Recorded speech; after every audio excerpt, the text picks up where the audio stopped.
ఎంతో టేస్టీగా ఉండే చాలా సింపుల్ ప్రాసెస్లో అటుకుల మిక్చర్ చూసేద్దామా. ముందుగా ఒక కడాయి పెట్టుకుని దాంట్లో మనకు కావాల్సిన అటుకులు వేసుకుని నార్మల్గా ఫ్రై చేసుకోవాలి.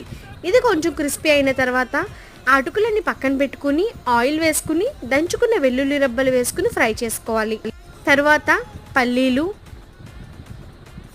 అలాగే గుప్పెడు శనగలు అవి ఫ్రై అయిన తర్వాత పచ్చిమిర్చి చీలికలు అవి ఫ్రై అయిన తర్వాత కరివేపాకు, అలాగే పసుపు, సరిపడినంత ఉప్పు, అలాగే కారం ఇలా ఒక్కొక్కటి తర్వాత ఒకటి వేసుకుని ఫ్రై చేసుకుని, ఈ కారం కూడా మంచిగా ఫ్రై అయిన తర్వాత మనం ముందుగానే ఫ్రై చేసి పెట్టుకున్న అటుకులను కూడా వేసుకుని బాగా మిక్స్ చేసుకోవాలి.